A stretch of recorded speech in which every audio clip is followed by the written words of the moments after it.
Hey guys, how's it going? This is Mark with KM Home Buyers. Today we're going to be talking about using the MLS system as a wholesaler. So that's going to be the topic tonight. I just want to go over a few things with you guys. I run a wholesaling company here in Central Florida. I'm based out of Tampa, and we've been wholesaling for several years. I have a full-time job and I've been doing this part-time, but it's really kind of how I pay my bills now, and I really enjoy it. I'm getting ready to retire out of my other job in about a year or so. So today we're going to teach you guys how to maximize your profits as a wholesaler using the MLS system legally, not being a real estate agent. Okay, that's going to be the main topic tonight. So a lot of people don't do this, but it really should. You guys should do it because it maximizes your profits actually by a lot. So the main thing is when you get a contract, under contract, a wholesaling contract, that's the number one thing you need to do is make sure you get the wholesaling contract with the seller under contract. That's the first thing you need to do before you can put the wholesaler can put a property on the MLS. You have to have it under contract. Okay, it has to be. Two, it has to be assignable. That's number two, it's got to be assignable. So you have to have it under contract and it's got to be assignable. Okay. Number three, you got to have the owner's permission in your contract to put it on the MLS system. Okay. You don't have to be a realtor to put properties on the MLS. Everyone believes that, but you don't. Okay. Anyone can put a property on the MLS. Anybody can. Okay. You just have to pay a broker for it. Number three, it's got to be able to pass an inspection. Not every house can pass an inspection, especially the ones that wholesalers get, because our job is to get them at discounted rates.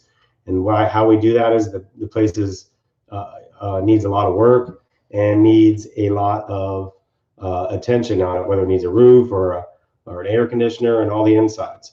So that's number two. Anyhow, it's got to pass an inspection. It's got to pass an appraisal. If it can't pass those things, then you're not going to be able to put it on the MLS system. A property that goes on the MLS from a wholesaler can pass a 4-point inspection. That's number one. It's got to be able to pass a 4-point inspection. If it cannot pass a 4-point inspection, then I'm never going to put it on the MLS. Okay. It needs 20,000 or 30,000 on the inside, but the roof is good, the AC is good, and electrical and plumbing are good. If that's the case, I got a contract on it, and I got the seller's permission, then I'm definitely putting it on the MLS. Why? One, I'm gonna get my profits to be a lot bigger. Okay, more people are gonna see it. I'm gonna have a way bigger audience on the MLS system. So I'm looking for, but there's a lot of cash buyers on the MLS system, and they have a lot of agents are looking for cash buyers. Okay, and so what I'm doing on the MLS system for 99 bucks with a company I work with in Miami. I have a broker in Miami that I'm putting on the MLS system down there, and then what's happening is I'm paying a buyer's agent to bring me a buyer. I'm paying them about 2%. Okay, I know they don't like that, but I'm not paying a lot of realtors to open a door. Okay, it's not worth the money, and you guys can take that and give it to either you or the sellers and increase their profit or yours. Okay, so a property that you put on the MLS system as a wholesaler, one can pass a 4-point inspection, still needs a lot of work on the inside, or else you probably wouldn't get it as a wholesale deal. So, and you got to have the owner's permission, and I put that in a paragraph in the in my contract that I have with the sellers.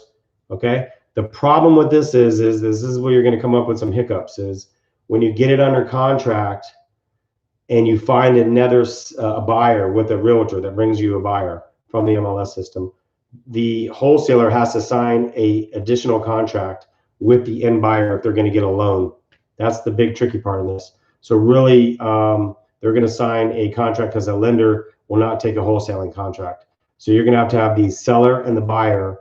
Usually the real estate agent will put together that 12-page proof of our contract, and you're going to have the seller and the buyer sign that contract. Okay?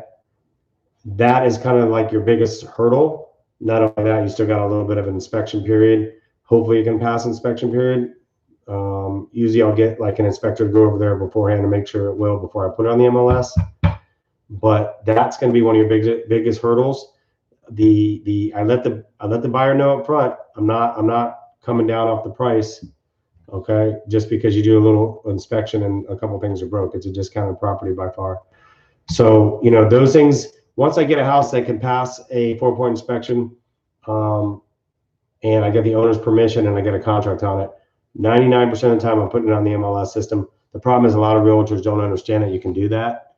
And it creates a lot of hurdles because they think you're doing stuff that's not ethical. But as long as you have an interest in the property that you're going to purchase it with a contract between you and the seller, and you have the written permission, you can put it on there.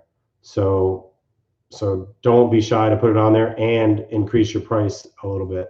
Try to be open with the sellers and let them know that you're going to try to give them a higher price by doing that. And a lot of times they'll allow you to put it on there, and you're going to list it a little bit lower due to the realtor fees all being knocked out of there. So that's really it. It's really simple, but those are things you got to look for if you're going to put a property on the MLS. If it needs a roof and AC, don't even bother. It's not going to pass inspections, and it's not going to be approved by a lender. Just put it on, send it out to your buyers that way. So if you guys have any questions, just put them down below and I'll try to get to them. All right. Thank you for watching. This is Mark with KM Home Buyers. Thank you.